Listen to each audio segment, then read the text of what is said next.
Violence.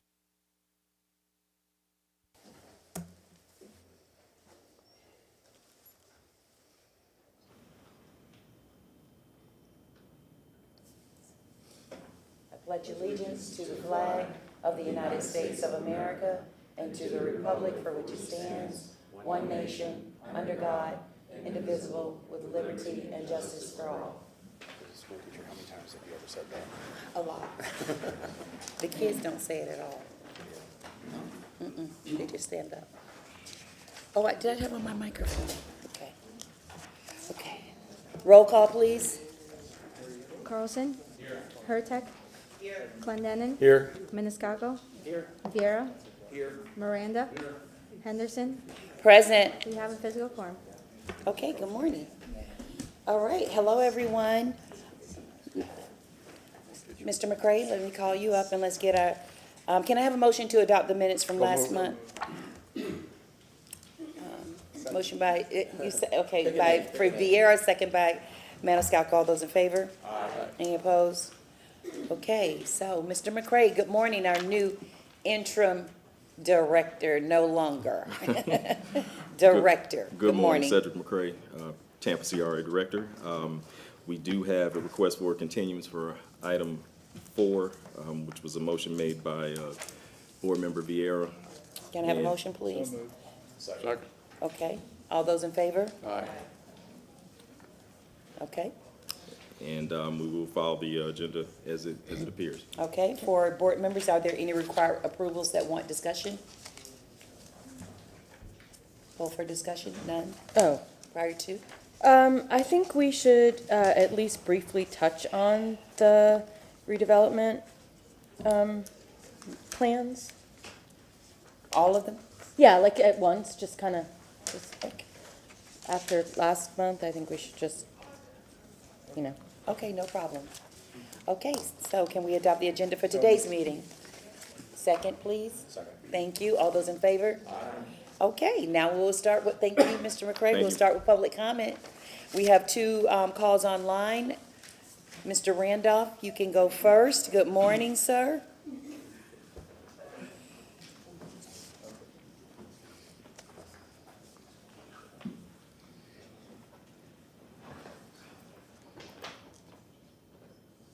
Good morning. Good morning. My name is Michael Randolph, and I'm with the West Tampa CDC. Today I'm here to talk about the great history of the West Tampa CDC. In recent months, we thank in part to our consistent participation. Because of our persistent participation, this is gonna work this morning. My system is not working with me. Let me start over again. In recent months, we want to thank in part to the City Council as well as the CRA for increasing participation of more community residents.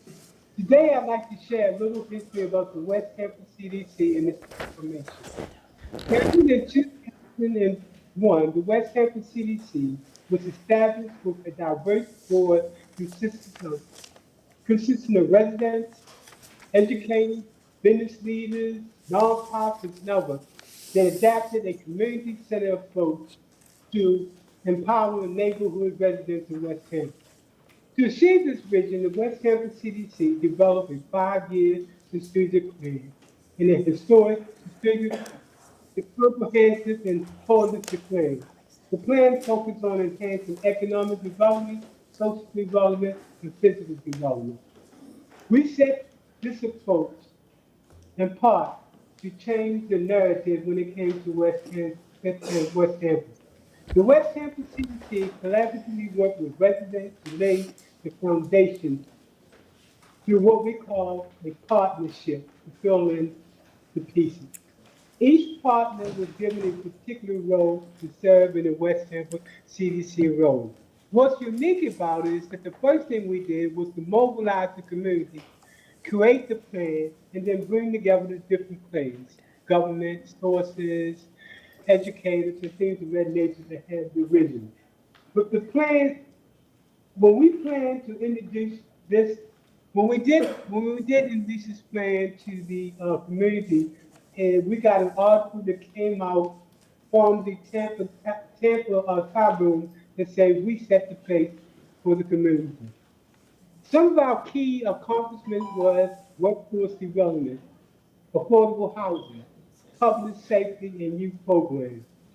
Community engagement has always been our role in terms of serving the community. We did this by providing monthly meetings with the neighborhood, community-wide discussions with the neighborhood, and also emailing folks. Some of our notable projects include the overlay district. We were the first group to create an overlay district. Thank you. Appreciate you. I messed up this morning, but anyway, thank you. Thank you, Mr. Randolph. Okay, we have our next speaker, Mr. Scotton, Walter Scotton, not online. Okay, we can move to public comments from inside the chambers. Anyone wanting to speak, please come before us, stand to your left.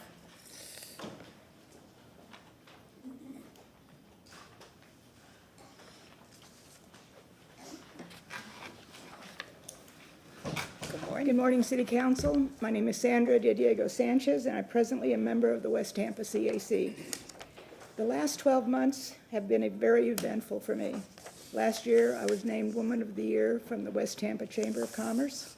You honored me by having the dog park at the Villa Brothers Park, which is in West Tampa, named after me for my dedication to the park and my community service. I received the President's Lifetime Achievement Award for my community service. I have been before you at rezoning hearings defending the West Tampa overlay. My family has lived in West Tampa for over 100 years, and 60 of those years are within the CRA. I am the granddaughter of Rosa Valdez, founder of the One First Methodist Settlement in Tampa, and that is in West Tampa, known today as Cornerstone Family Ministries. I was recently asked to participate in an oral history initiative through USF and the West Tampa Heritage Group about West Tampa. You will be hearing from this group soon. I have volunteered for the West Tampa CAC board for 4 years, and before being a board member, I attended meetings for 2 years. I think my interest to see West Tampa become a vibrant community again is evident. This year, when I applied again for a third term with West Tampa CAC, I was denied because I live 2 blocks out of the CRA. I believe the thought of this is if you do not live within the CRA, you don't know what is needed. Please understand, I am not asking for reinstatement. A rule is a rule. But the irony of this rule is that only one of you, maybe, live within a CRA, the rest of you don't, and you are making decisions for those communities. The members of the West Tampa CAC, 3 members of the West Tampa CAC, do not live within the CRA, but because they are connected with an organization that the West Tampa CAC acknowledges, that is okay. I'm not asking for reinstatement. A rule is a rule. But I would ask that you review this rule and see if it makes sense. Is this theory correct? If so, then no one that does not live within the CRA should be part of these committees.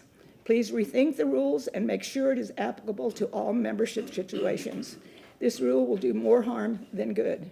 But personally, I think the reasoning is unjustified and it needs to be changed. Thank you. Thank you for your comments. Next speaker, please. Good morning.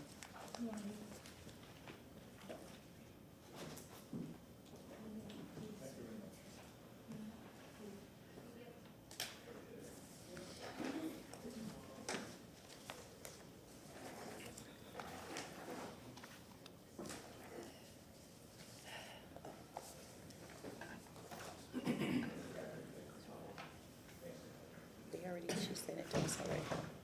Good morning, Allison Hewitt, East Tampa resident and business owner. What you have before you is a copy of my public comments and a proposal. As we are watching the legislature and the Senate bill and the House bill regarding CRAs move forward, right now the House bill is in the Commerce Committee and the Senate bill is in Rules, therefore it can go to the floor at any time. And since the House bill has passed 2 committees, they can pull that up to be able to pass it. So we need to be prepared just in case it moves forward. So what we have here in front of you is a proposal to be able to encumber money for the special projects as well as the pre-development program. I really appreciate that you heard our conversation and approved the pre-development in 2022 to make sure that we are doing the letter of the CRP and helping actually property owners develop their property. We need to potentially make sure we protect that for the next 9 years that we have the CRA. I'm asking you that we consider, and we work with the staff, to do a RFP to create a special projects and grant administrator, to be an organization or a person to be able to, it probably needs to be an organization, to actually encumber the funds to continue with the special projects and the grants. As we're watching the committee, they have asked the sponsor of the bill, so we have a phase 2. So does this mean that we won't be able to do a phase 2 after October 1? The answer in the committee is no. Unless the money is budgeted and encumbered, no new projects. So even if they have a phase 2 on the plan, unless that money is encumbered, that money cannot be spent. I'm also asking that you consider, like you did in the interlocal agreement with Gasworks, that we also project TIF dollars out for the remaining of the East Tampa CRA to also encumber that funds to make sure that we're continuing to help the businesses and help growth and help development. So that's just an idea I wanted to share with my experience with the legislature and with statute and watching the bill move forward to ask you to consider. The other part is, I'm going to jump on what Ms. Sanchez says. We need some consistency for board appointments. We had an uproar in East Tampa because people were told that they were going to have to go through background checks, extensive background checks before they were appointed. But other CACs said they didn't have to go through extensive background checks.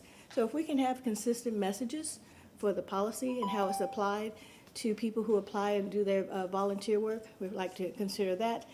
Thank you very much. Thank you for your comments. Good morning. It's not hot for me today, which is surprising. No, I don't think so. We're fine. The girls are fine. Good morning. Good morning, Stephanie Pointer. I carry around all these binders. I've got this one. This is the new comp plan. This is the old comp plan. I've been carrying these around. This is like, I think we're on like the 10th version of the new comp plan. And the comp plan is really important. It's probably one of the most important documents for our city. But it befuddles me how the folks at the Planning Commission board are so disrespectful to our citizens of our city and to y'all. I sent you guys the video on Monday where we had somebody on the Planning Commission board said, I don't care what city council wants. He doesn't live here. So, and to make fun of Carol Ann and I and say that because we live in the CHHA and we don't want anybody else to live in the CHHA, when we have documentation that they've already doubled our dwelling units. And, I am sick and tired of people who don't live here making judgments, showing up at council, being over there, making decisions for us that are not in our best interest. I'm sorry, but if you didn't think that the coastal high hazard was important, you need to make a little trip down to Port Tampa after Helene hit. That's the coastal high hazard. And we need to understand that. And we need to respect the folks who put us on these councils. We also need to take into consideration that Planning Commission staff works for that board. So we have put people on that board who are deliberately going against the values that you guys have shown. You show a set of values. I have trust in you. I know each one of you have a set of values about what you want to see and where you want to go with this city. The question is, are the people who are sitting on that board representing your values for our city? The city of Tampa spent $500,000 on this document right here to study the coastal area action plan. $500,000.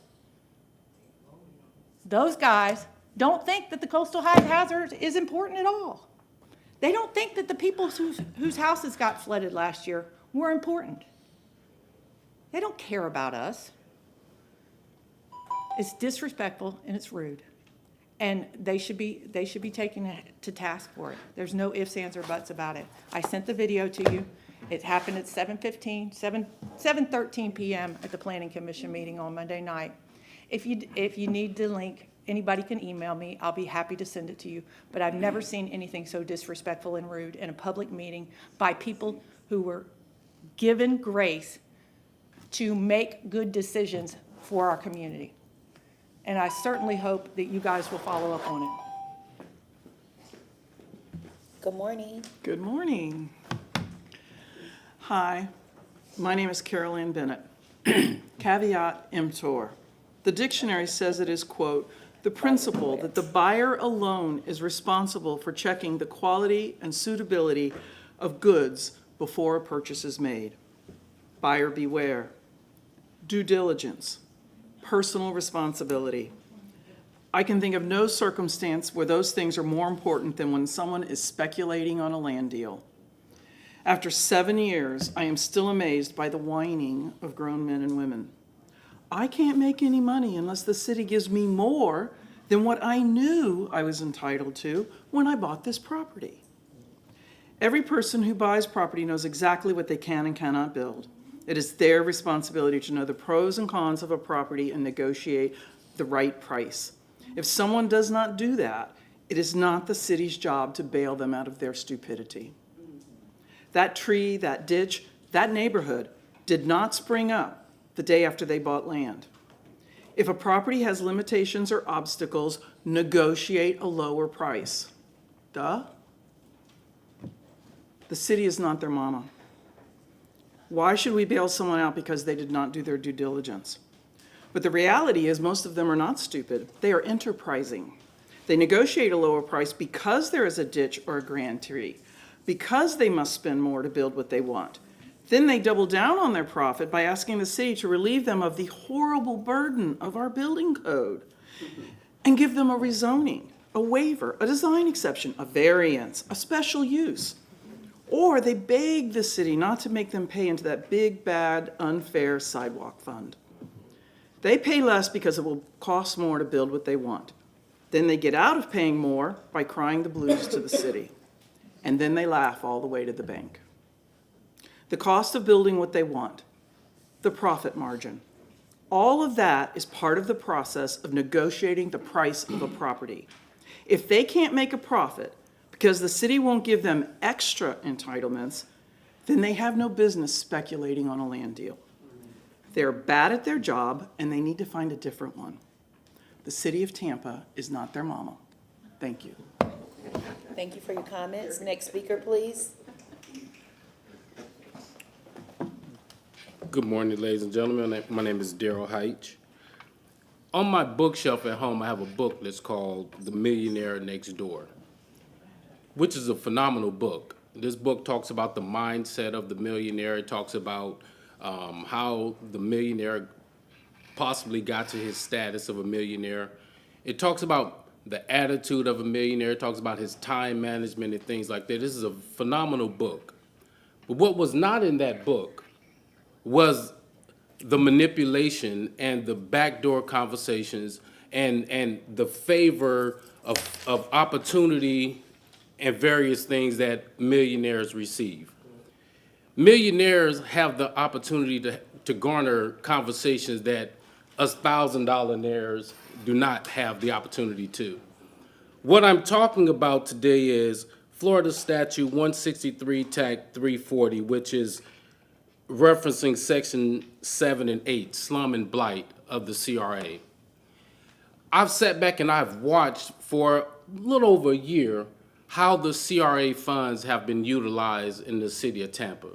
And not just in the city of Tampa, I've come to realize that it's a national problem. And this national problem is hurting the very people that it is set aside for. I am utterly upset. And I'm also kind of happy.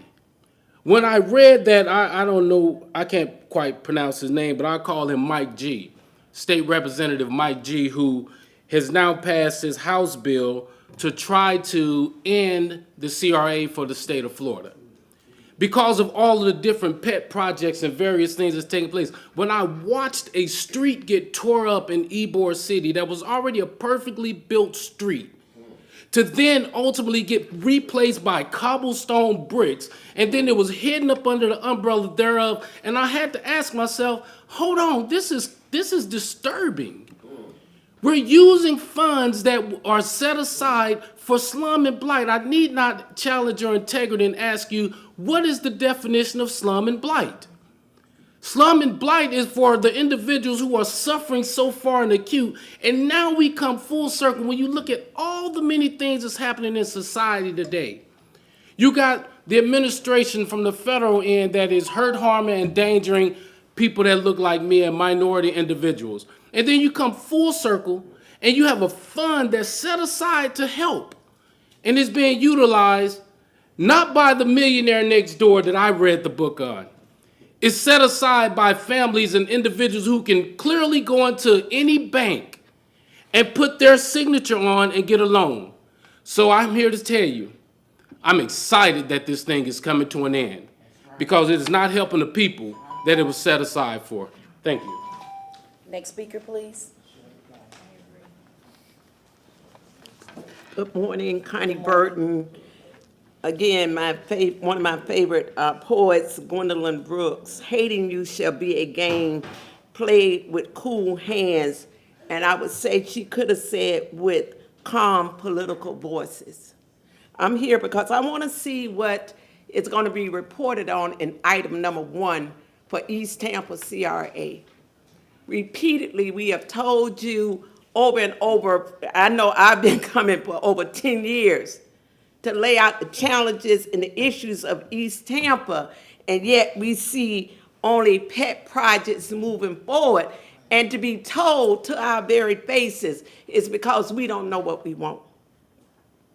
Some of your little pet projects that the CRA board rejected, but you found a way to come through the back door. And I don't know, it was because based on caterness of love, these people was part of your sorority or what.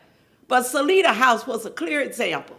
Somebody that was teaching poor people how to budget to go into home ownership, but yet they needed CRA dollars to finish out their building, up to almost $400,000. The summer youth program, never did I hear any other CRA members, leadership come and say to this body, we wanted to provide a different outlook for our young people in our community. And I hear now it is being under the career choice program, but yet we don't know what children are being captured. All children, will the 72 children that we advocated for out of East Tampa be a top priority for career choice? We don't know that. And then just last month, CRA, when the board, the CAC board said the best they could do was give J.C. Newman a proposal up to $500,000, you found a way not to have a discussion amongst yourself so the public can see how your vote and your views was. You gave them the full $5 million. That's what you did. Again, telling the board of your lack of respect for the principal and the leadership of the board. And as Ms. Sanchez just came up, you know, in East Tampa CRA, we had a way in which we wanted to identify our leadership. We said, let's go through the process of a democratic election. But again, the council person there said, no, no, no, no, pick and choose. And so now we have members of East Tampa CAC that have absolute disdain for poor people that you appointed. So when Gwendolyn Brooks say with calm hands, we will understand your hate. We see it by your action. Thank you for your comments. Next speaker, please. Valerie Bullock from Ponce de Leon College here. The money in East Tampa CRA is not being used for the homeowners. That's why when they say it's going to sunset, are they going to close it down? I say shut it down. Because if it's not going to go to the homeowners who have equity in the community and who've lived there 15, 20, 30, 50 years, it's only going to be a general fund used for businesses and new homeowners. Shut it down, because it doesn't make any sense. Now, when J.C. Newman came here to ask for his $5 million, Everything the council did, it reeked of collusion. The councilwoman, she kept asking the people, how much longer, how much longer? And then as soon as they got through, let's go to a vote. And looked like, I know that was not the democratic process. It appeared that you all had all gotten together in your office somewhere, all had a three-way phone call and decided, we're gonna give them $5 million no matter what the people say. And then you wonder why we have a lack of trust for you all and very little respect for some of you all. It's because of actions like that. The disrespect you show towards the people who've been in East Tampa 3, 4, and 5 generations, it shows. And just like the lady said, in West Tampa, her family goes back 100 years. It's some families in East Tampa goes back 100 years. When it comes time to we're gonna do something for East Tampa, or we'll do the tree trimming program, we'll fix the houses, but it come with too many asterisks. You have to sign these paperwork. You got to get a lien placed on your house if you want this money. Okay, we just had the hurricane fund open up. It opened up on the 24th to pre-register. By the time I registered, closed down. We are no longer taking any more applications. You put aside $20,000 for all the people who got in that program. If you were thinking about doing what's right by East Tampa, why can't the people who've been in East Tampa 5, 10, 15, 20 years, who have equity in the community, why can't they get $20,000 to fix their house as long as they can show for the repairs? It's no consistency across the board whatsoever. When it comes, every other neighborhood is flourishing. They have an economic engine in their neighborhood who all have CRAs. But when it comes to East Tampa, the people still need their roof repaired, still need their cabinet repaired. It's just the businesses that come and get money. And we like to talk about the blight and slum in the neighborhood. If you ever get the heart and the courage to go on 30th and Acre and 30th and Osmond, look next door to Palm Gasoline Company. They have totes stacked up 2 stories. And code enforcement don't go there. But if they see a couch in my backyard, they want to find me. Thank you for your comments. Are there any other public comments for today? Okay, thank you. We'll move on. Mr. McCray? Oh, we have one more. Mr. Mint is coming to the podium. I want to say huru. Huru means freedom in Swahili. We as African people should always be thinking about our freedom every single day, every single second of the day. And we should always understand white people ain't gonna do nothing for us. We should always understand that. No ifs, ands, or buts. White people see us as a pet or as a threat. That's how white people see us. They see you as a pet or as a threat. A pet could mean a puppet, a do-boy, a do-girl. A threat could mean like, hey, I thought you was gonna do something to me, so I'm gonna kill you, I'm gonna assault you, I'm gonna tell you, get out of here. I'm gonna treat you inhumanely, I'm gonna do all these things. That's what it means. And I'm the first to say, white people have owned us for the last 825 years. And I'm black and stupid about it. I'm not ashamed to say it. Black and stupid about it. They treat us bad. I went down to Ybor City and 7th Avenue the other day. I'm like telling my friend, this street, this seems different.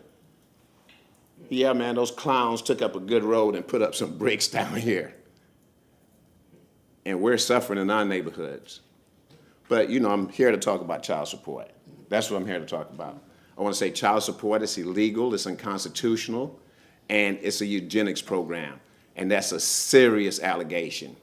It's a eugenics program. It's a 4th branch of government. It's a colonial governorship type program. It's an Indian Bureau of Affairs type program. That's what it is. Child support is ruining the lives of many African people. Child support is ruining the lives of many African families. Child support is disenfranchising the African community and the African family. Plain and simple. They running a fourth branch of government, they say through an administrative agency that's making a bunch of money, and you're outside of the rules and regulations. One other thing I'd like to talk about is fix Bayshore Boulevard between Gandy and MacDill Air Force Base. Fix it. And this city needs to write a letter, because this city took no responsibility for the people that got killed on Bayshore Boulevard, but a young man is taking 21-year prison sentence. Something's wrong about that. Bayshore Boulevard has always been a mess for decades, and that young man shouldn't have to take a 21-year prison sentence about it. So there's somebody in the city council need to write a letter to the governor or somebody saying, hey, like, you know, kind of release that man or cut his sentence back. Thank you very much. Thank you for your comments. Next speaker, good morning.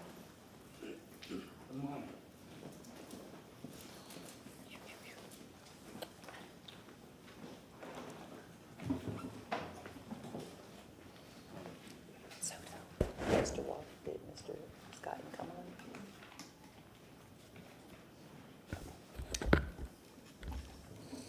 on? Thank God for another day. Good morning, and I appreciate each and every one of you all. You know, I'm very concerned because nobody seems to want to help people of color. And we come out here Sunday, Monday, Thursday after Thursday, and never get no results. I'm sorry, can you please provide your name for the public record? Yeah, Frank Pastor Williams. Thank you, Mr. Williams, appreciate it. Yeah, located at 1112 East Scott Street. Thank you. You know, it's a shame that we come down here week after week and nobody seems getting nothing done. I've given y'all flyers, nobody respond. You know what they do? They send people to my neighbor house, ask them about me. No, don't come to my neighbor. Come to me. I can speak for myself. But the thing about us, we want to hear things that what other people got to say about us. They say a whole lot of evil things about me. But don't pay that no attention. Come to me, Pastor Williams. If you anytime you want to speak to me, I'm at 3006 East Shadowlawn. You send a letter to me, send it to 3006 East Shadowlawn. Don't send it to 3008 Shadowlawn. I live at 3006 East Shadowlawn, Tampa, Florida, 33610. But you know, one thing I really want to talk about, y'all still got that Jackson house sitting on sticks. You know what? At my church there had one glass broke out. And they put the coal official sent me a letter letting me know that I had to get it done in so many days.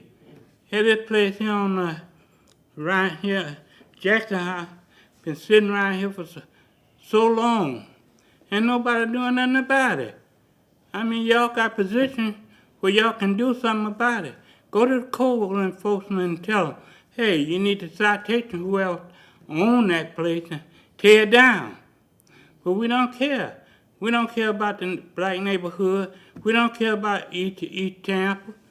The only thing we care about digging them a trench hole, and don't want nobody to use them no more. And that's black folks' land. We try to be good people, try to do the right thing, but nobody want to hit nobody that want to do the right thing. We want to go and jump on people that trying to do what they want to do. And that's the sad thing about it. We got to understand, help people that want to help one another. Right here, I seen the city legal staff only, and I want to petition them to help Pastor Williams. Thank you, Pastor Williams. Your time is up. Appreciate your comments. Your time is up, sir. But thank you. We heard you. I appreciate you. Well, God bless you. God bless you. You too. Mr. McCray. I know you don't want him to bless you. Okay. Oh, I apologize. I apologize. One more. Good morning. Good morning. My name is Jose Vasquez. resident of 2222 North 64th Street, business located 1924 North 59th Street. I'm here to continue with the follow-up about the situation I have with the City of Tampa property, where it's located 1999 North 59th Street. That property, the City of Tampa bought in 1973 to guarantee that property is an easement to be my legal interest to my business. And for years, my neighbors are using all that right away. Easement. Now, the City of Tampa says it's an improved road.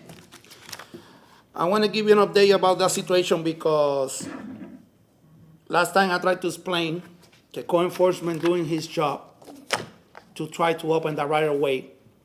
But we got problems with the other departments, specific with transportation, mobility, and the person who had to make the measures to mark what is the property owned by the City of Tampa. It's so sad to say that inspector gave visitations to my neighbor, 5819 Eastern Avenue, to clean the area, mold, etc., because that is in the Muni Code, that is his responsibility. Now, because I'm doing it, he mad because I tried to open my legal interest. Okay, you buy it since 1973 for having that right. I had to report to you today. I had to call the inspector because this gentleman using your property, and he planted some palm trees now, 2 of them blocking my entrance. Sorry. 2 of them blocking my right of way.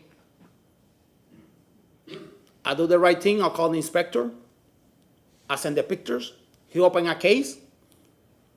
And somebody removed the trees. When I found the garbage in front of my business, I removed the garbage.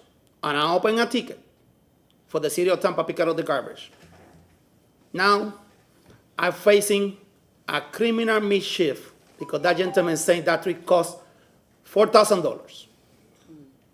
Who got to plant trees with no permission in the property belongs to the City of Tampa? And I cannot give you more details about the criminal case, but it's not right. This happened because mobility, transportation not do his job.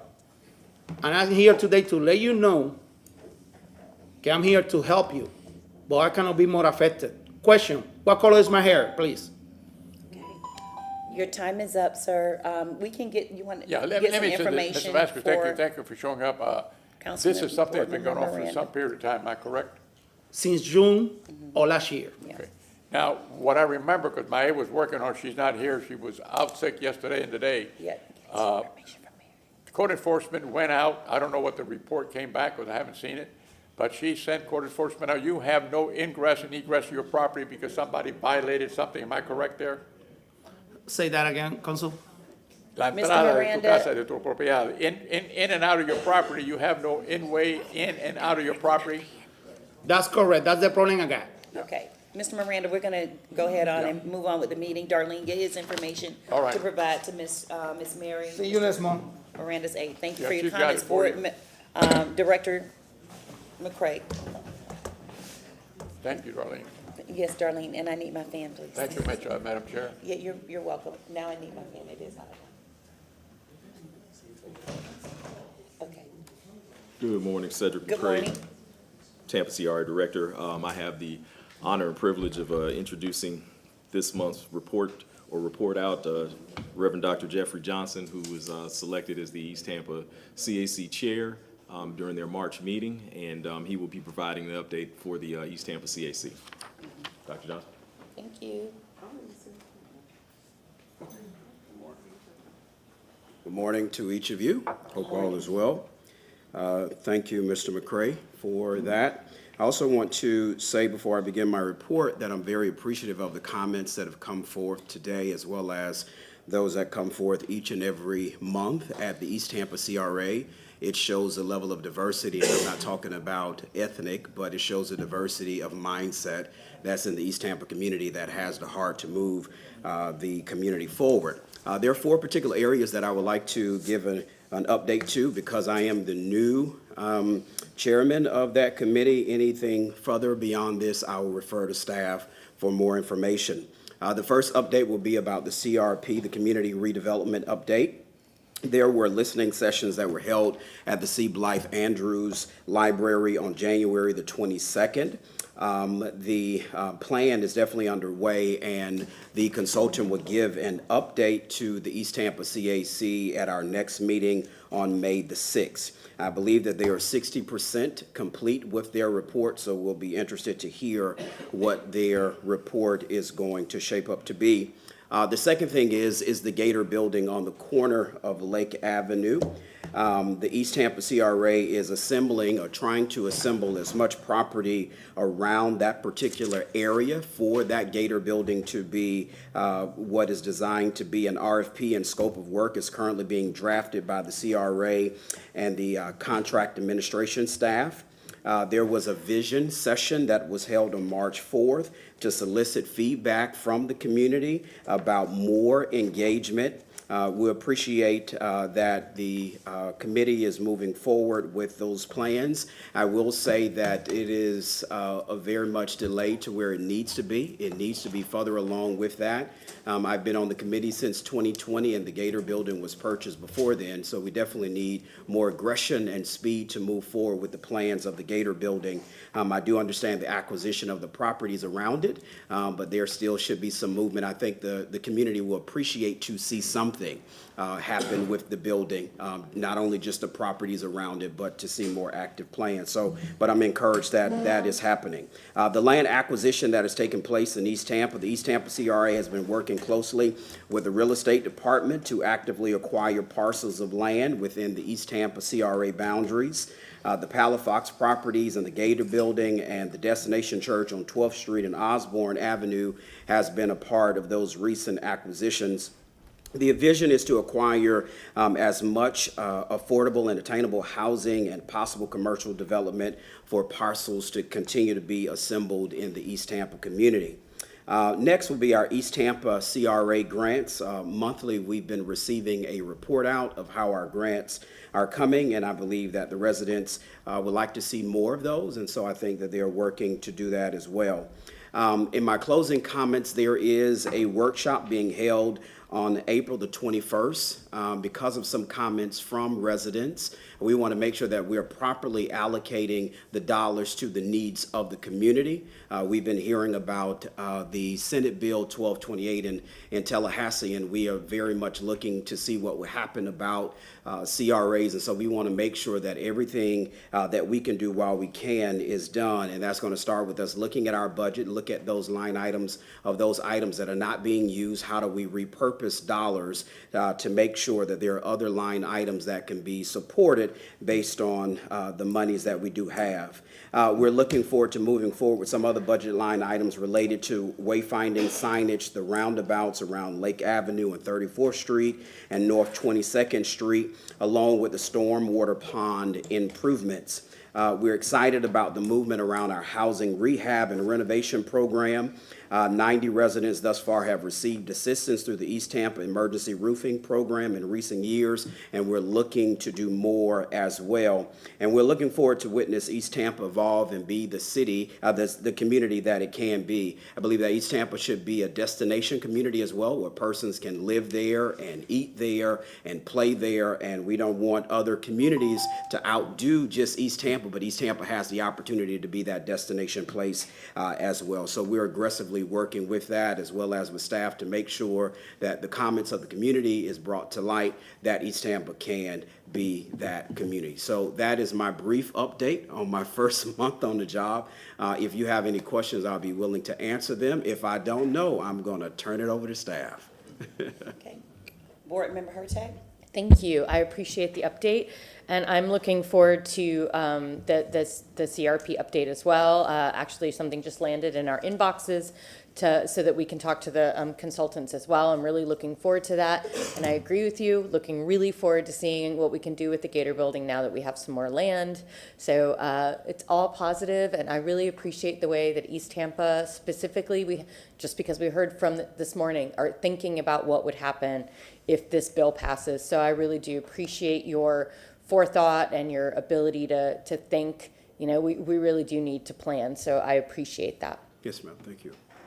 Any other comments? Dr. Johnson, thank you so much for your comments today. Thank you, Madam Chair. I just want to address a few things in light of even the comments this morning and your comments regarding the progress of infrastructure and capital projects happening in East Tampa.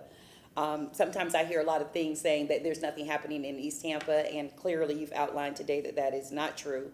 One in particular for me is the Gator Building. You said you want to see more of an aggressive approach. Would you not agree that last month with the purchase of additional real estate, that would be what you consider progress? That is a part of progress. Yeah. Yes. How much faster do you think it should occur? Well, the building was purchased 6 years ago, and it stayed vacant, no movement, up until recently when those plans started coming. So I don't know how it works behind the scenes with the city about placing projects in top priority. I think even with the land assemblage around the building, there can be other things that are done as well, making sure that the community is updated in real time. So not only just land assemblage, this is where we're looking to go and try to put a timeline on it. I think we hold our departments accountable if there is a timeline, not that there's just a gray area to say, well, we'll like this to be done in 72 months. No, we would like this to be done in a year and a half, and this is how fast we need to move with it, considering the fact when the building was purchased and where we are now. So I appreciate the land assemblage and what's happening. I just want to make sure that the community is able to see something. It was purchased, now they can actually see something visually that's happening to the building. Okay, and I'll let Mr. McCray speak on that because there's some more land assemblage that is needed. At least what I'm hearing from you is, do you believe we should start a project before we have everything that we need? No, that's not what I'm saying. I'm just asking. This is public comment, so it's not a nature of me to challenge you. I just want for even the public to understand that there is a process. Yeah, I appreciate it. Okay. Yes, ma'am. Is a report, yes. Board Member Carlson. Yeah, to add that for a second, I know you've been meeting with individual constituents, hearing them out in the community, because I've sat in some of that time, and I appreciate it. Thank you for your service, and you have like 3 jobs, and you're also doing this, so thank you. The point that Ms. Burton and Ms. Bullock brought up this morning, in part, is that there may be individuals out there who don't know about the grants we have or don't have access to the information. And so as you're listening to folks in the community, if you find better ways for us to communicate the grants that are available, especially the micro grants for homeowners, please let us know and let Cedric know. We're going to try to improve the communication process.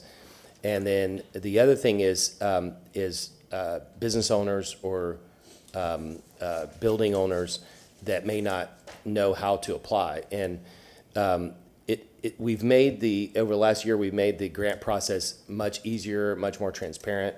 But there is some truth that the people who know how to fill out grants and have the resource to do it can move faster than everybody else. And so as you're listening to the community, if you find ways that we can do a better job of helping folks who need the grants to have access to them and fill out the forms, please let us know, let Cedric know, and we'll try to do a better job of that. Thank you. Board Member Clendenin. And thank you for your service. Thank you, sir. I don't think we could be our gratitude for folks that volunteer to serve in our military is just amazing. But I just wanted to state my position. I know Mr. McCray has heard me pound this drum 1,000 times, and we heard it a lot in public comment. It's my intent for as long as I serve on the CRA board to continue my quest in ensuring that the CRA monies, and specifically in East Tampa, is intended for the people that actually live in the CRA and that benefit the people that actually live in the CRA, and not necessarily building out for people who want to live there, or And so I've been objected to some of the way that we've used some of these funds for some of these subsidies for home builders and contractors, as opposed to, I want to really, again, I'm just one voice out of 7, but I want to make sure as we move this needle forward, that the monies that are collected in this area are done for these owner rehab, that we're to do the workforce development, those types of things. So I just wanted to share my personal opinion. I know, again, Mr. McCrae's heard me say this 1,000 times, how important I feel it is we allocate funds that is intended for the folks, just like I feel about citywide as far as we should be building the city of Tampa for folks that live here and have sweat equity into the city. I think the same thing with these CRAs. It should be sweat equity for the people that actually live there.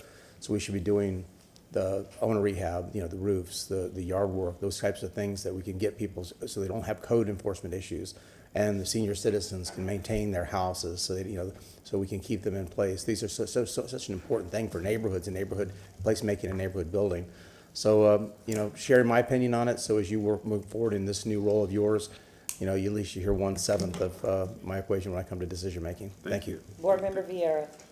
Thank you, Madam Chair, appreciate it. And Doctor, always good to see you, sir. And what Councilman Carlson said is right. I think you have like 3 jobs, and I know, and Councilman Maniscalco, I know, also appointed just at the Racial Reconciliation Committee, and now you're on the East Tampa CAC. You do a lot of work, so I just wanted to highlight that and thank you for the many different hats that you wear. Thank you, sir. Hats of faith, of military service, different things like that. I wanted to speak to you. You talked about what's happening in Tallahassee and keeping a really close eye on that. I obviously hope that we get to preserve our CRAs. CRAs, if done correctly. So let me say this, the East Tampa CRA is a perfect example of what a CRA could do in an area that needs it. CRAs are for, among other, the major pillar of it is blight, communities that are blighted. And you concentrate the revenue growth in a particular designated area that needs it in order to invest solely in that community. And to me, that is a very compassionate, that is a very pro-social justice, that is a very equitable type of an issue that local communities can do if done right. We certainly have our debates on different CRAs, channel side, downtown, what to do with them. East Tampa needs a CRA. That's a fact, which is there needs to be a concentrated emphasis on development in the East Tampa area, an area that has been so left behind for generations, that suffered from generational neglect and injustice. And with the CRA, we can have a chance at having that concentrated investment. So I hope that they preserve that. And it's not just East Tampa. You take a look at parts of Ybor City. You take a look at, I suggest Sulphur Springs. I know Sulphur Springs doesn't have a CRA, but I suggest it needs one. That's a perfect example of if done right, and that's the big qualifier, if done right, it can really make a big difference in an area. I represent a part of the city of Tampa that has no CRAs. I live in New Tampa, and I tell people out there that I strongly support our CRAs in our blighted areas, even if it means that those areas get to keep the revenue enhancement since post-CRA designation. Why is that? Because, as I've said here before, we all do better when we all do better.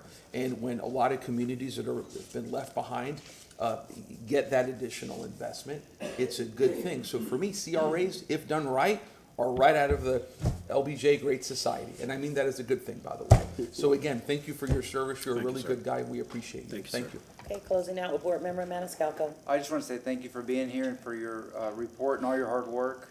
It's already been mentioned, you wear many hats, and most of all, I appreciate your friendship. You're just a wonderful individual, and I'm glad that you're here representing, and that's it. Thank you. I appreciate it. Thank you, sir. Thank you. Thank you, Madam Chair. Director McCrae. Yes. Charlie, I apologize, Yeah, it's all right. Mr. No, Miranda, your listen, light I is know. still on Listen, from the previous when you look at comment. me, you think I'm a Mr. bald Moran, eagle. I no, understand that's that. not it. Mr. There's Moran. another eagle there that's bald also. I'm gonna stay out of that conversation. I want to just thank you for who you are. Yes, sir. And I don't say that to everybody, but I can tell you're a very dear, very well respected individual within your military, because you act like you know what you're doing, because you know what you're doing. And that's what it's all about. When you look at the CRA, sure, a lot of people are against it. A lot of people are for it. But if you do it right, and we're about 8 years or 9 years from 2 CRAs shutting down, there was no one living downtown back in the 70s, none. There was a few. You could leave here, make a left or right, go against a one-way street, you wouldn't hit a car. That's a true story. Now, look at it. Did it cause some harm? Yeah. Did it cause some headaches? Yeah. But at the end of those 30 years, what is the city going to get in return? Almost all new, the east side, general side, whatever they want to call it, it's something different, something unique. When the city grabs that part that's coming in, they don't have to maintain it, it's already maintained. They don't have to put new roads, they already have new roads because of the CRA and things of that nature. They already have new buildings. They already have something that a lot of parts of the city don't have because they were so far behind that to catch up to there. But when the city grabs that back, clean, full of people, that's going to happen in every one, I hope, and don't have to worry about anything but collect all the money belongs to the city then.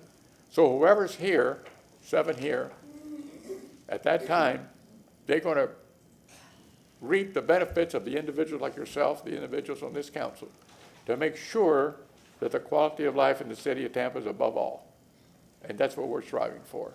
Do we make mistakes? I don't know of no one that doesn't make one mistake. But I can tell you, I want to thank you for your straightforwardness and the way you address your position that you have within your own CRA and what you do on a daily basis for the military. Muchísimas gracias. Thank you from the bottom of my heart. Thank you. Madam Chair, I'm good to walk away. I want to make sure I don't, someone else want to say anything. I have to get back to McDill. All right, thank you. Mr. McCray, Director of the CRA. Good morning again. Good morning.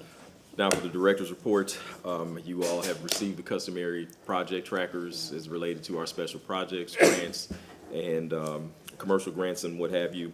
And I'll entertain any questions you may have. You also, at your seat, should have found 2 documents this morning. One was we had to reschedule the event at South Salinas Park. That has been moved to Wednesday, April 16th, and 3:30. There on the Elmo just for public consumption. And look forward to seeing all of the members of the board there. And the other document that you all have received at your seat is a copy of our annual report. Yes, sir. And I just want to say thank you to all of our team members that participated in building this out. And that's something that is required per state statute, and it has been uploaded and needs to be forward-facing. And the deadline for that is March 31st, so we did meet that deadline. And we're in the process of printing some more hard copies for public consumption. And with that, I will pause for any questions or comments that you may have. Board Member Hurtak. I just want to say this is really lovely. I looked at it, you sent the PDF copy beforehand, and I know it's a requirement, but it's still a really nice thing to do, to really be able to see what we've been able to do just in 1 year's time. And because of your work and your team's work, I mean, every single person, and I see a touch of each of us up here. So I'm on the page with the ADA park enhancements, and I know that's near and dear to Board Member Vieira, and just the Salsinas Park improvement. So I just want to say thank you. And it's, you know, when you're in it every single day, sometimes you forget all that you do. So it's really nice once a year to just really look together. And I hope that you and everyone who works with you and your team is as proud of this as at least I am. I believe I can speak for the board. But thank you so much, and I really look forward to see what next year's brings. Yes, okay. Anyone else? Mr. McCray, thank you so much. The annual report is out, and I'm so proud of it. It just kind of outlines an overview of everything that we've accomplished. And for me in particular, you know, as I continue to focus on this job, this board's responsibility for taking credit for the things that we've made decisions on is very important. And I was ensured myself that I highlighted that yesterday or this week at the Strads with that groundbreaking. While the city, of course, is our partners in this process, community redevelopment does fall on our shoulders. Since the CAC East Tampa report was presented today, I think that this is the opportunity, even as, you know, with the light of public comment, is to even get the perspective. We've heard from the public, but we should also hear from you as the former manager of the East Tampa CRA and now our director, as well as myself as the board chair. enormous amount of work that has gone into East Tampa that I feel is not fair because it's not highlighted, at least from the standpoint of the community being reminded of the so many things that we've accomplished in East Tampa CRA that actually doesn't take place in other CRAs, like the $1.5 million and the $1.3 million for roofing and tree cutting. That doesn't happen in other, other CRAs. And even the purchasing of the properties. We had pushback even from our CAC, and we understand that. This board operates separately when it comes to a vote. And that is really important for me to say to the public right now. There is no influence on my behalf, and I'm sure the other board members can speak for themselves in light of that, for any particular project. Slum and blight is slum and blight. And the personal feelings of an individual about what they consider is slum and blight, or what deserves to be made over and how much money is contributed to that, they're entitled to that opinion. And I respect that as well. But at the end of the day, there's just so many great things happening in East Tampa. And one that I'll outline specifically is that there was a lot of pushback about the Palafox project that we supported unanimously, but the CAC board did not support it. Even Dr. Johnson, who spoke today, he did not support that, but they have a right to do that. Ultimately, that was a unanimous decision, and now we are on track with that project. When you look on the plan, we're creating the visual renderings. It is going to be affordable housing. And so sometimes we just disagree. That's not a lecture. That's just important information for me to share with the public. I know sometimes they, feel a certain way about a particular piece of a project that comes before us. And I think in most cases that a lot of them, especially in East Tampa, are unanimous, because we see when something is unanimous, it speaks to the individual member supporting something, and it just happens to be unanimous, but that means there's strong support for that project, and that's exactly what it means. And so whether there are public individuals separately or even committees that may disagree with those, we are elected to do that, and I'm very comfortable with that at the end of the day. So I just want you as the director and as leaving behind the managerial role in supporting East Tampa is to provide some context to, even some of the public comments or whatever it is that you want to say regarding East Tampa solely. Well, thank you, Chair Henderson. Sure. You've highlighted quite a bit of what I probably would have shared. Coming into the role 3 years ago, there was a big push for residential rehab, and it did take a while for us to build that program out. It was highlighted by Dr. Johnson during his comments about the 90-plus homes that have received roofing assistance. And, there are certain conditions and things that we're required as we now start our housing rehab and renovation program that's being overseen by Mrs. Parks. And, ultimately, of course, we would like to just do as much as we can for whatever the dollar amount is, but residents ultimately have to have some skin in the game if we're going to curb any type of regentrification, or and that's been mentioned this morning and previously during various sessions or meetings, that we have to be able to control that in a certain form or fashion, and that placing a lien on the property is one way of doing that. And, 1 second, and Mr. McCray. Yes, ma'am. Just with that point right there, that's really important. Even in identifying, there's been more applicants for owner-occupied rehab in East Tampa than any other place. Am I correct about that? Yes, resoundingly. Okay. I actually attended the West Tampa meeting and CAC meeting in March, and there was they felt like we should be doing more, but a preponderance of the applications that we received back, and that Ms. Parks and her team are doing, developing scope of works with the vendors that we're using through the JOC program, are in East Tampa. Exactly. Yes. Okay, and the other part of that is the deferred loan. I really don't even like making this personal, but through the Tampa Challenge Fund, I signed off on a deferred loan for my home, which actually helps you build equity. It says that you're going to stay in your home for a certain number of years. It allows you to build equity. And 32 years later, I'm in my home, and that lien no longer exists. I'm not trying to make it personal, but I want people to understand that that is not a bad thing. Can you speak on that? Well, ultimately, if we do the work, then if someone, God forbid, passes away, or if there's someone decides to transition from the property, the CRA has ultimately invested up to $100,000 into their specific property, and we have no recourse at that point in time. And so we're trying to encourage individuals, and we want to redo the structure around them so they can stay in place in their home and not have to feel that, you know, my roof is collapsing or, you know, my plumbing is in bad shape and I'm feeling compelled to take money for little or nothing for the property that I've been in for 30, 40 plus years. Okay. And would you agree it also reduces gentrification because it means that you're staying in your home? I would agree. And I also would like to highlight the down payment assistance program. And I shared this with the CAC, and Ms. Parks also reported out in our last meeting that we have probably spent close to almost $1 million in down payment assistance in East Tampa this year. Compared to other CRAs, the 30% set aside that this board did even prior to me coming up before we joined, I believe it's a 30% set aside that we committed to for affordable housing. That is correct. Is that typical of CRAs across the state of Florida? No, it's not. Not that I'm aware of. Okay.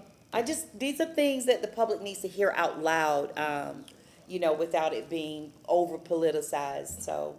But anything else you want to add? No, and as we're looking towards the FY26 budget and building that out, Dr. Johnson mentioned during his comments about the workshop with East Tampa, and I'm hoping that we will have some creative solutions to improve and do more for residents in East Tampa specifically. Board, thank you, Director McCray. Board Member Miranda? Thank you for saying what you said. You said it like a true leader. The facts are the facts, and the results are the results of the facts. How you like that? Yeah, I appreciate that. I appreciate that. Board Member Vieira. Thank you, Sure. Madam Chair. And I did want to speak to that, because I know some of the public, we've, had folks reach out to us on the Newman vote and so forth. I wanted to explain, I guess, my rationale for it in terms of supporting some level of robust commitment for it. For me, it goes to the idea of historical preservation. I think that's very important. It's to call it a robust revenue generator is a big understatement. I think long-term it's going to be a very a good investment for the CRA. It's an entity that pays into the CRA. They pay their taxes and so forth. I've, like most people, this doesn't make me special. There's projects in CRA that I voted no on, and there's projects that I voted yes on, like the Riverwalk, that other people have voted on, so that doesn't make me special, right? But in other words, there are things you vote no on, there's things that you look at the greater good. For that one overall, again, explaining my vote, I looked at the greater good on that. I thought it was for purposes of historical preservation, and especially long-term growth and revenue generation for that area. I think that's big. So I just wanted to explain that. No, I appreciate that. Board Member Hurtag. You're still special. Okay, no problem. Okay, yes, anything else, Mr. McCray? Yeah, and I mentioned down payment assistance, but I would be remiss in saying thank you, and we appreciate the partnership with Housing Community Development, or HCD for short. They have assisted us in facilitating those dollars for down payment assistance, and they are really, working hard with us. So I just wanted to acknowledge Mr. McKittrick and his team for their help. And I changed my mind. Okay, no, you're fine. Board Member Hurtag. Sorry, thank you so much. I was going to wait till old business, but since Board Member Vieira brought it up, I just wanted to take time to apologize to the community for not pulling that item and explaining my vote. And it's not an excuse, but it is an excuse because I'm human, and apparently I was getting sick that day because I spent the entire spring break inside my house in bed. So I wasn't feeling myself, and normally I would have pulled that, and so I want to apologize to the community because it should have been pulled. And I will echo Board Member Vieira's. My vote was because it is slum and blight. It is a historical building that we will be able to repurpose. So I do think that's important. And unfortunately, none of us, well, I don't think most of us were here when the CRA boundaries were drawn. And if I had been here, I would not have put that into the East Tampa boundary. But we can't change that now because of how tenuous we have the hold on our CRAs, period. So I did want to apologize for not bringing it forward. I did want to explain my vote today. And then I did want to do one more thing, and I had talked to Director McCray about this, that from going forward, required approvals that are $1 million or more approvals that are $1 million or more should no longer be under required approvals and should be staff reports. And we talked about that, and so I would like to make that motion now while we're discussing it. And we have a second from Board Member Vieira. All those in favor of that? Aye. Any opposed? So I just want to say that we're going to fix that. So going Yeah. forward, we do that on city council and we just haven't done it on the CRA. And so I just want to tell you, I've heard you. I agree with you. I apologize again. And I think going forward, we're going to have a better way of doing this. Yeah, Board Member Carlson. Yeah, and just to add, I agree with that, and just to add, the Newman project was historic preservation. It's important to preserve our history and our culture and to be able to tell the stories. The facility that was funded is going to be an important gathering space, and there's a rich history. Many people came out and talked about that history, but in the awkward position that the Newmans were in, Drew Newman in particular went out to the community and personally met with many people, and the commitment he made just on his own, not in any kind of formal agreement, was that they want to deeply engage the community in East Tampa, their neighbors slightly to the north, and they've already offered to host events for free for many community organizations in East Tampa. And so without us even asking that, they proactively did that. And I think the benefit, the long-term benefit of that is that here's a successful company that is an important asset for our community because it's the only cigar factory like that in the country. They're preserving historic buildings, but now they're also engaging East Tampa.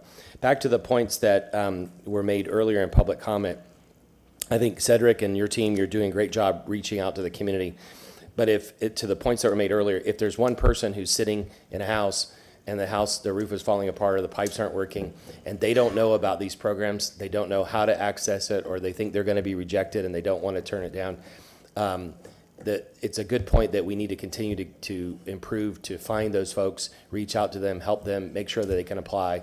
And I know you're working on that, and I'm committed to helping you all do that. And if there are intermediaries in the community that want to help work with us to make sure we reach those folks, we would like to reach them. We want to make sure that people in need are able to apply and successfully get the grants. Thank you. Any other comments? Yeah, since I am the district representative for District 5 and the Newman project does sit inside of, District 5, and also the East Tampa CRA, where the Newman Cigar Factory also contributes to the tax base within the East Tampa CRA. I think it totaled about $1.78 million that they actually contributed. Could you verify that, give or take? And I agree. We should have pulled it at the beginning of the meeting. I asked, just like I did this meeting, is there anything that you want to pull for discussion? And it goes to Board Member Hurtek's comments regarding the dollar figure, and for that reason, we should pull it for discussion so the public can hear, the comments of the board members. But thank you for pointing that out. Just know that we do listen to you all and appreciate your comments. Whether we're on one side or the other, we hear you, and I appreciate that. Okay, so now we are at required approvals, and we have decided to discuss, what, 3? Oh, 3, yes, 3. I drew all over 3. Thank you. The feasibility, utilizing CRA funds, yes. Yeah, It's staff report, yes. Go ahead, Board Member Vieira. Yeah, it's not feasible, so I was gonna come back to city council on it with an organization that does this, so yeah, Okay, thank you that's fine. and our council for looking into that, I appreciate it. I had to exhaust that option before going to the other one, so, yeah, so. Okay, motion to receive and file. Okay, you got that? All those in favor? Aye. Any opposed? Okay, required approvals. Madam Let's just, Chair, could we- yes, Board Member Carlson. I think she was first. Well, I just wanted to move items 5 through 8. Yes, that's, Can okay, that's. I just Hold on. Yeah, that's fine. I'll Yes. wait if he's talking about 3. You want to talk about something? Yeah, I just want to ask on 3, because the comment came up this morning about training programs, and could we just get Cliff to tell us real fast the limitations? Who is Cliff? Our lawyer. Oh, okay. The law prohibits us from doing certain things that we would like to do. Like we would like to do small business training programs, and we're not allowed to do that. There's certain limits on what we can. Is he online? Yes. Could you just tell us quickly what the limits are so the public knows? Because there are things we would like to do that we're not allowed to use this funding for. Yeah, absolutely. It's not as easy as something that we said in a 2-minute response. But bottom line is you're looking at bricks and mortar type projects as opposed to sort of feel good programs like job training or training on how to be economical and manage your finances and that sort of stuff. And this is part of the reason why we are facing what we're facing at the legislature now, is that those things are easy to get behind from a political standpoint and a personal standpoint and see the value in, but that's not what CRA funds are designed for. They're designed to do things like put in street lighting, provide community policing, provide affordable housing, widen sidewalks, deal with stormwater and drainage issues, and such as that. And there's a long list of other things that you can do with them, but job training is not on that list. Teaching people how to manage finances is not on that list. Teaching people even how to apply for loans and so forth is not on that list. So there are other organizations that can do those things. City funds can be used to do those things, but CRA funds cannot be. Thank you. Oh, thank you. Okay, required approvals. I Board move- Member Hurtak has the motion. And I made a second. For what numbers? 5 through 8. 5 through 8, Actually, second. yeah, 5 through 8. 5 through 8, seconded by Board Member Maniscalco. All those in favor? Aye. Any opposed? Motion carries. Now, item number 9. Yes, Board Member Hurtak. I know I said all of them, but we just talked about 9 and 10, Yeah. but they did want to give us an update on 11. Okay. A quick update, I believe they Okay, have. so let's move 10 Yeah, and so 11, I moved 9 and 10 only, but I just wanted to say, based on what happened last month, that we got approval, or we got an update last month. Right. We know what they look like, and the moving of these is not without discussion that we had last month. And I just want to say that is Central Park and Tampa Heights. Yes. Seconded by Board Member Maniscalco. All those in favor? Aye. Any opposed? Okay, last item on the agenda is number 11, which is the downtown community redevelopment. So who wants to go first? Board Member Hurtak. Sorry, I was turning my mic off because they're doing a presentation. Okay, well, under approvals, I didn't know that we had presentations, but as the board chair, I can make an exception. Go ahead, Ms. Courtney. Yes, we've been working with Kittleson, our consultant, for quite some time, and so Reva is here today to provide a presentation, if that is okay. It is acceptable. Okay, all right. Reva? Yes, hello, I remember you. Yeah, great. Good morning to each of you. Again, my name is Reva Heinrich. I work for Kittleson and Associates. I don't see the presentation. There we go. Excellent.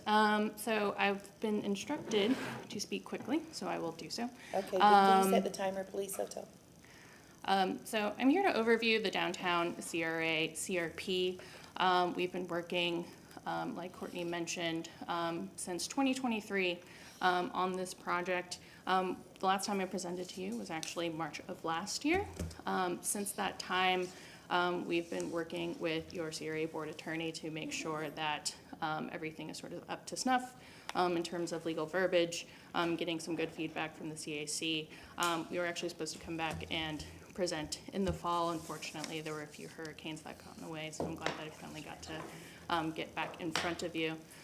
Just very quickly, since it's been a little while, I know that you've gotten a copy of the CRP, but just giving you an idea of how the existing conditions process went.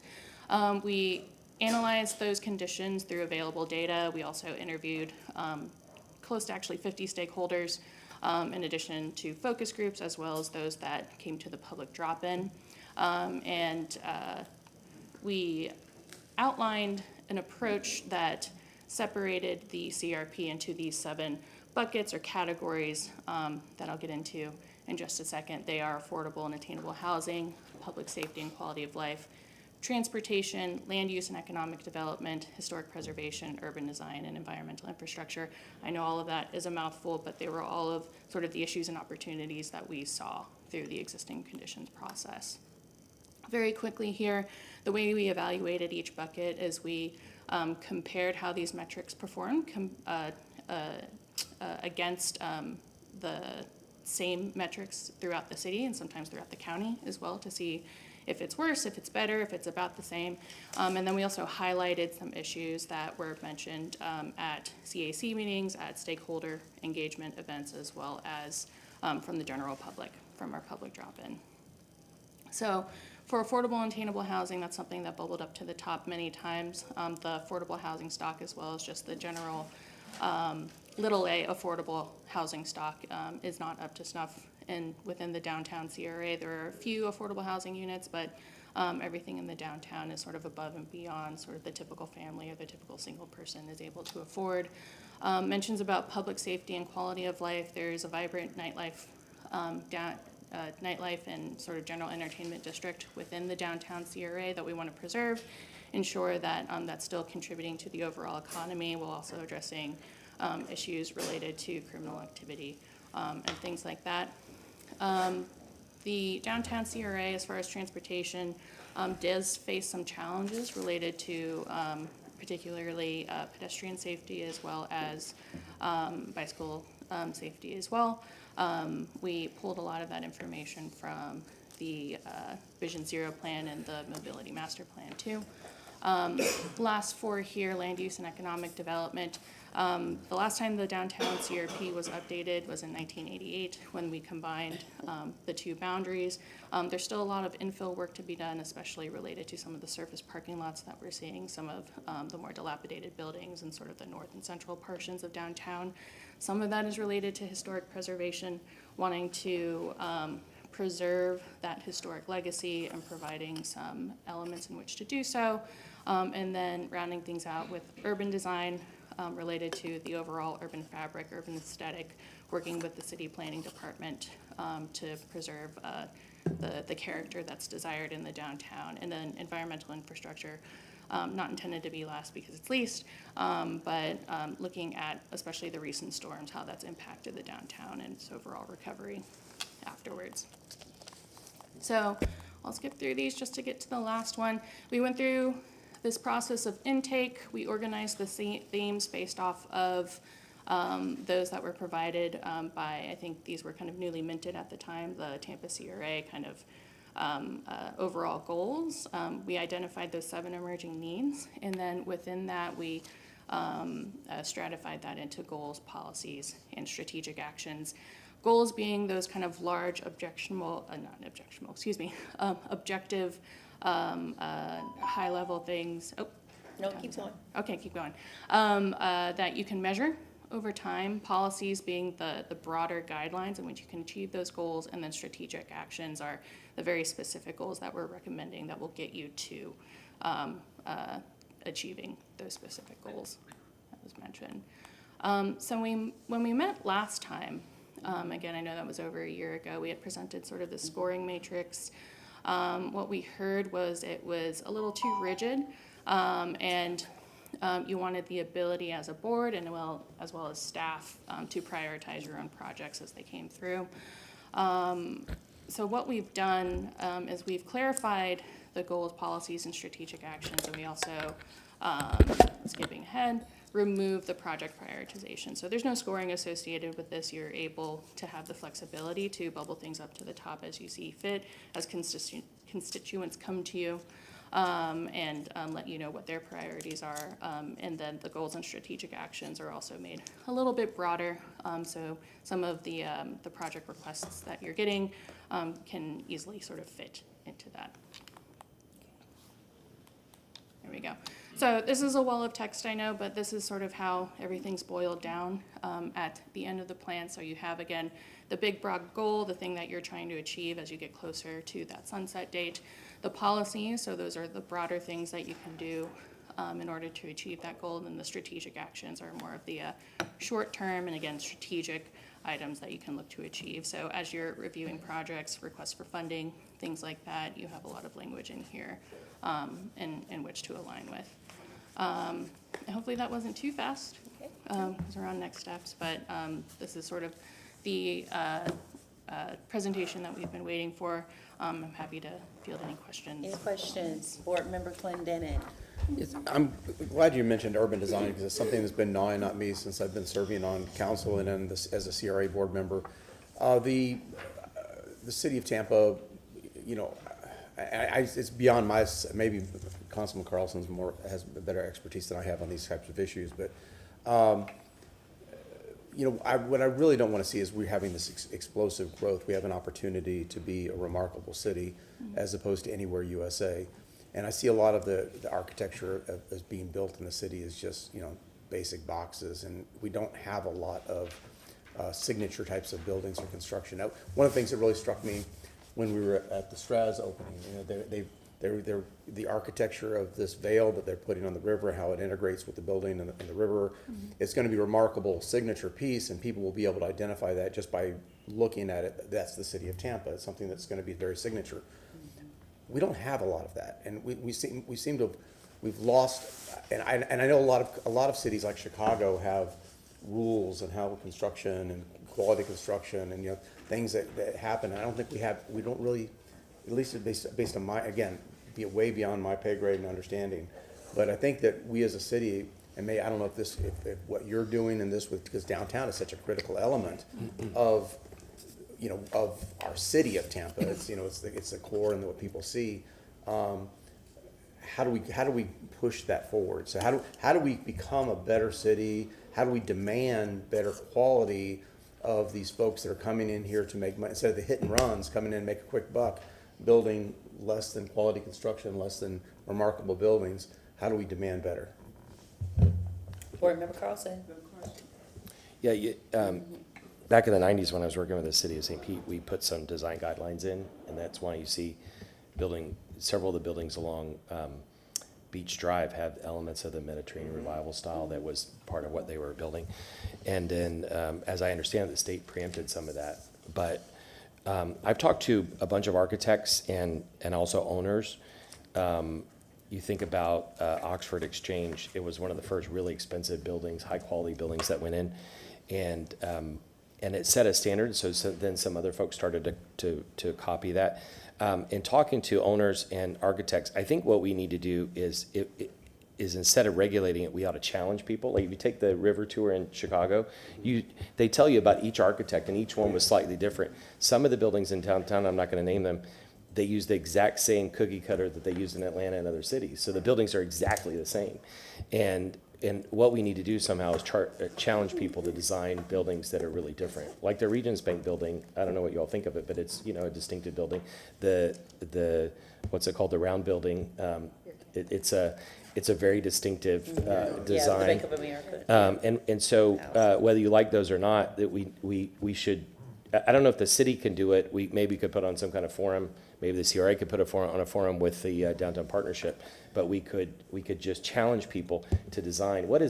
Ideally we would say, what is the Tampa style? What is it that is unique to Tampa? And every city, every neighborhood has its own unique style. We should try to challenge people to live up to that.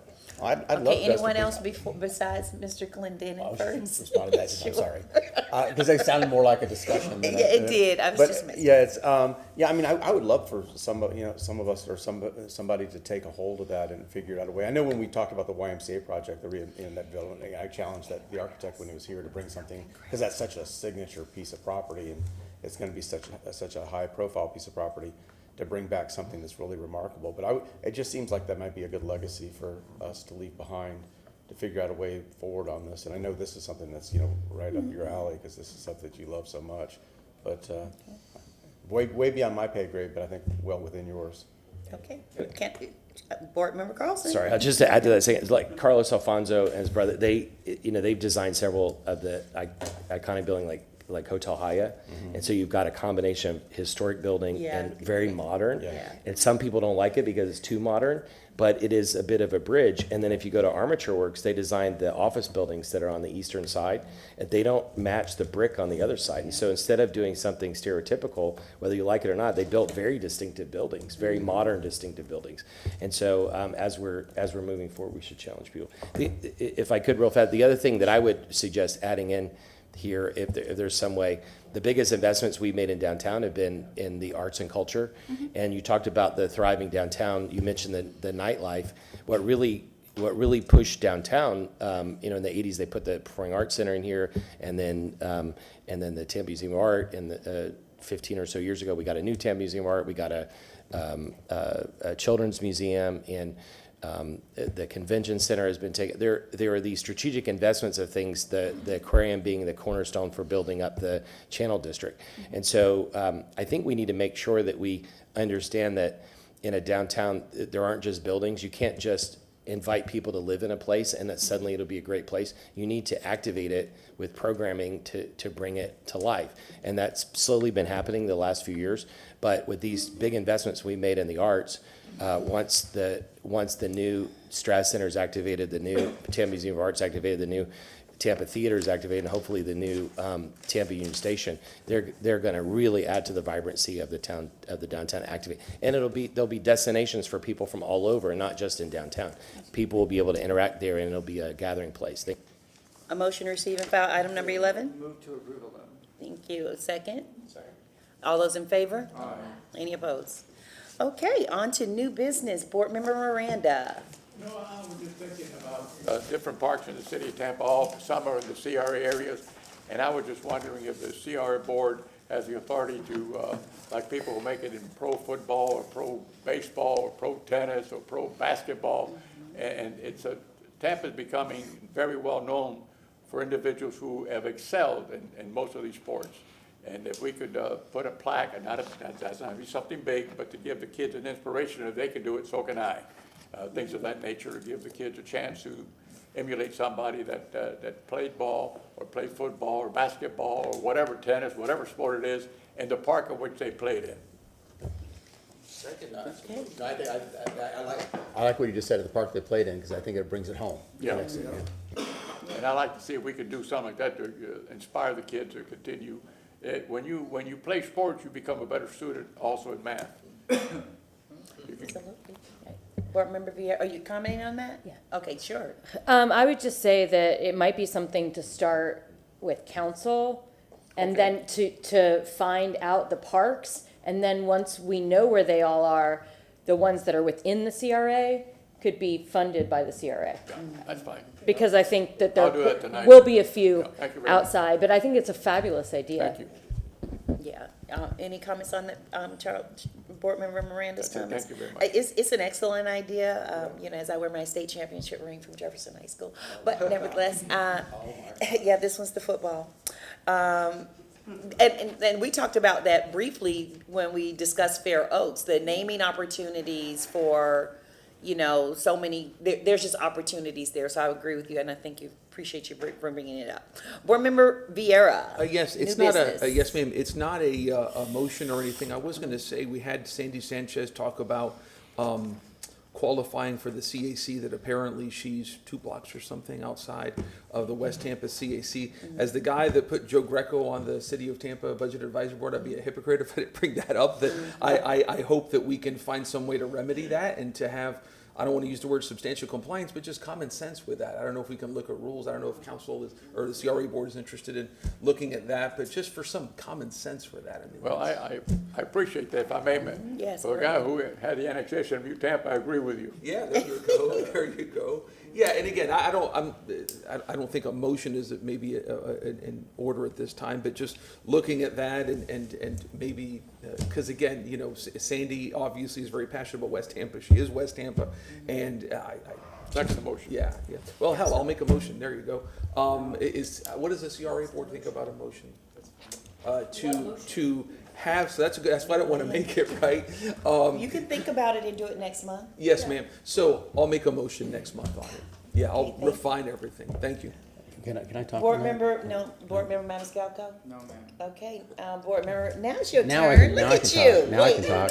Now I can Board talk. Member Yeah. Clendenin. Just be careful on it, because it's, I know rules are rules, and sometimes it's frustrating because of common sense, and I love Sandy, and you're right, West Tampa, but our staff worked on this really diligently a year and a half ago about qualifications, and I hate to keep reinventing the wheel.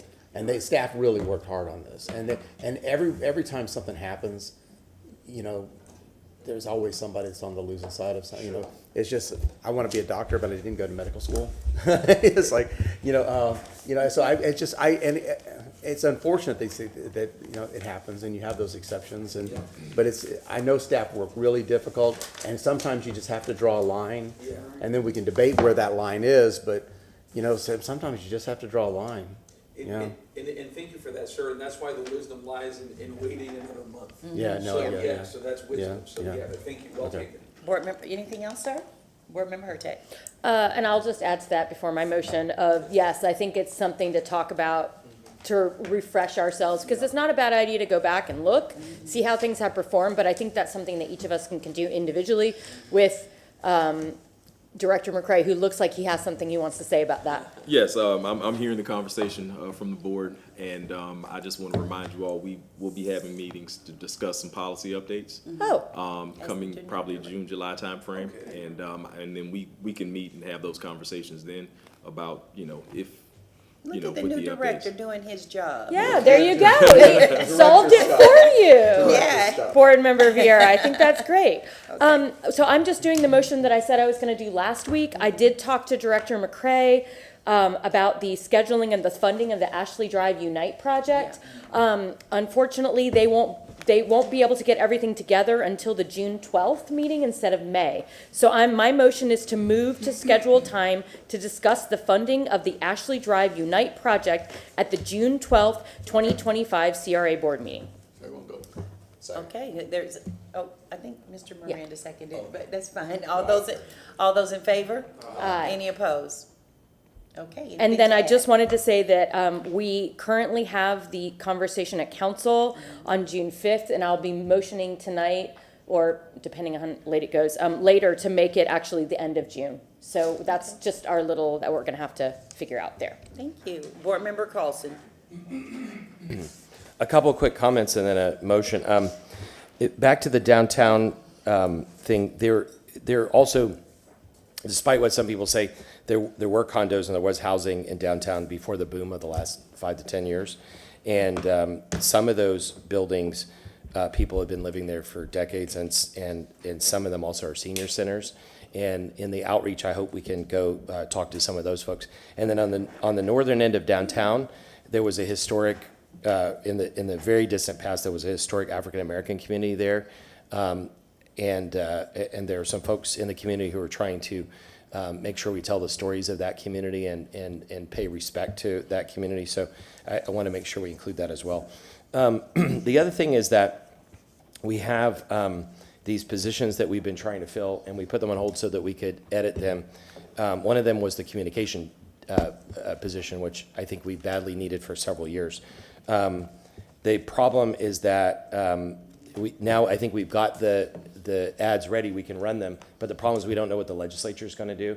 And so I was talking to Cedric yesterday, and instead of pushing that forward immediately, maybe we could wait 60 days, see what the legislature is going to do, and then we could advertise it. There are other positions that we can repurpose, but the communication one, I don't know. So what I would recommend is that we have a short-term solution, and the one firm that PR marketing firm that the CRA has been working with for years, it's really the Ybor CRA, but the CRA has been working with way before I got on council, is HCP. And so I would like to make a motion to ask staff to return on May 8th with an amendment to the HCP contract to enable them to do CRA, PR, and marketing until we fill the communication position. So if we start to advertise a communication position in 60 days, let's say, it might take another 60, 90 days before the person on boards. I think with minor modifications, probably 10 or 20 grand to the budget, we can modify their contract and they can handle everything turnkey for us. And we can make sure that the CRA is represented, not just in making announcements and ribbon cuttings, but in trying to improve the communication where we can reach homeowners and others who need to apply for grants. Second. Okay, we have a motion by Board Member Carlson, second by Board Member Maniscalco. Any discussion? All those in favor? Aye. Any opposed? Thank you. Motion carries. Okay, I have, not yet, I have one. As I promised last week, to bring it back because it was at council meeting and this one is related to CRA. So in continued support of the shared, I had to write it down just so I could, have a plan. In continued support of the shared vision for more connected, welcoming, and accessible downtown, I move that the Community Redevelopment Agency approve a contribution not to exceed $30,000 toward the creation of a comprehensive design guideline to support the future digital signage and identify gateway elements throughout the downtown area. I can give more context by saying this initiative, developed in collaboration with the city downtown partnership, represents a key step and advancing the community's wayfinding and gateway strategies as an outline in the adopted community redevelopment plan.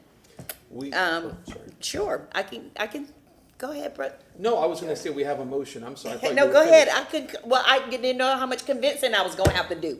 No, I wasn't gonna substantively respond, I was just gonna, yeah. Yeah, so there's a please second. continue. Sure. Lynn already did it, yeah. Okay. So Oh, you're, finish it okay, out. sorry, okay, that's what I was gonna do, my bad. We have a motion by Chairwoman Henderson, seconded by Council or Board Member Hurtak, all in favor? Aye. Any opposed? I'm not gonna vote for signs I know. downtown, and I You told me, appreciate that Charlie, and very I much. appreciate I've been that. here through the wars, and I don't want another one. Can I make a quick Understood. comment? We Go just ahead. voted, right? Did we Yes, call? so- So it was 6-1. Yeah. I just want to make a quick comment. I think I was out on the day one of the days you all discussed this, but Yeah. as I understand this, it's not digital billboards. There's a misnomer out there. Right. It's digital signs. Almost every city in the world I go to, except for the historic districts, they have some version of this. And it's not, you're not trying to create something gaudy like Times Square. There are other smaller areas where you're doing placemaking. An example would be on Franklin Street, just before the vault, somewhere in there, or just before Tampa Theater, you could put some, and again, it's not digital billboards. It's not like showing Marlboro ads. It's doing placemaking to create a town square where people can go and meet. The other thing, though, is that there's been a big discussion about precedent setting. The precedent was set by whoever negotiated the deal with the Lightning and with Water Street. And I get complaints from people who live across the street from the Lightning who say that big sign is shining in their faces. The Water Street sign has not gone up yet. And so if anybody wants to ask, who broke the rules and allowed signs downtown, it's whoever allowed those two. And the problem we have now is that if you only allow those two, everybody else is going to say, how come you let them and not us?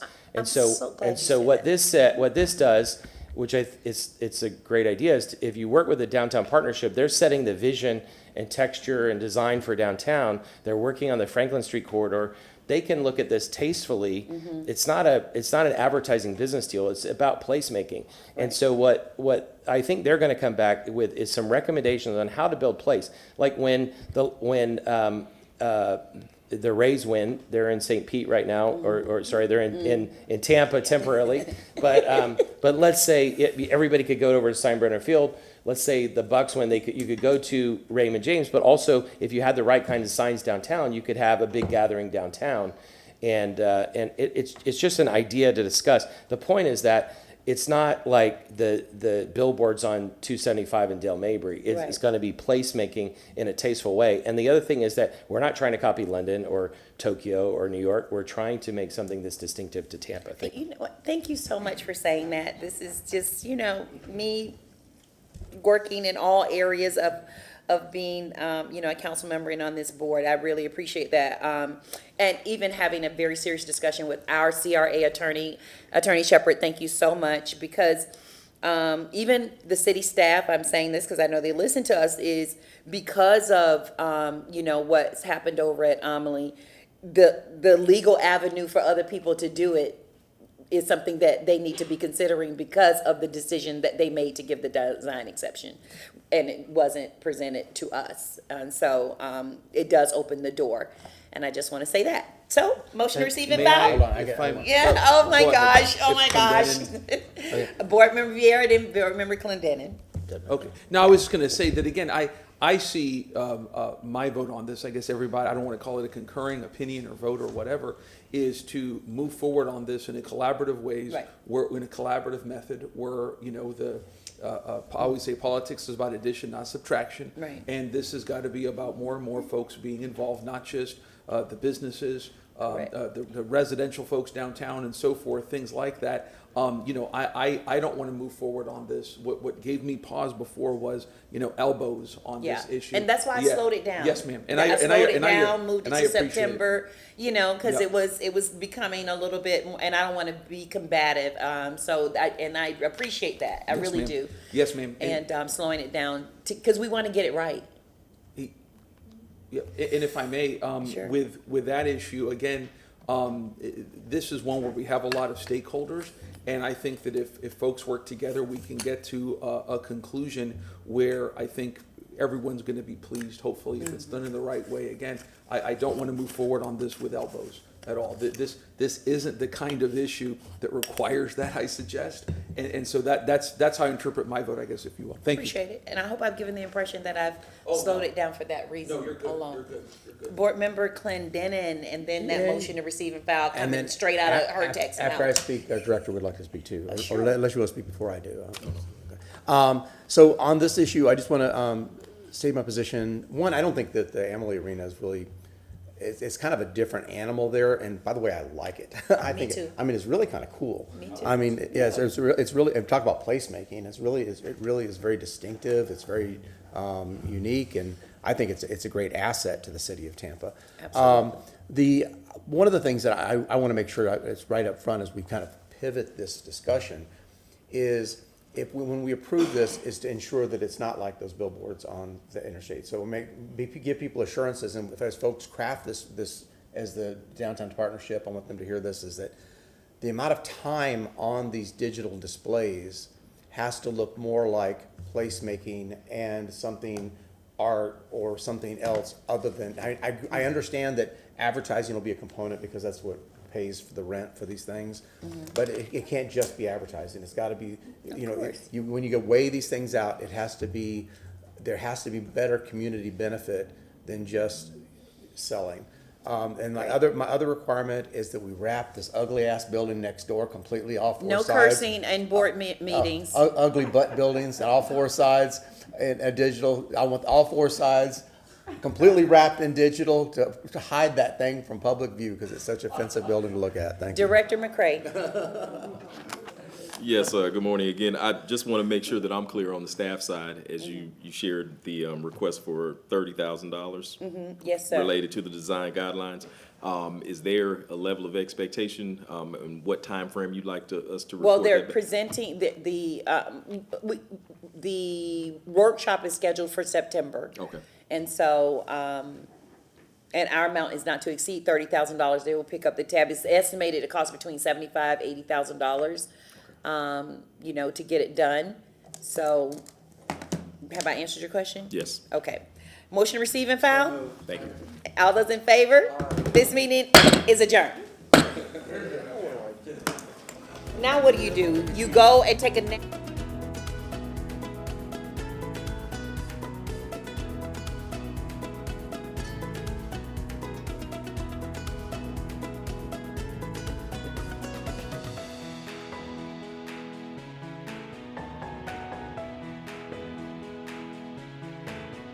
Electrical generating facilities.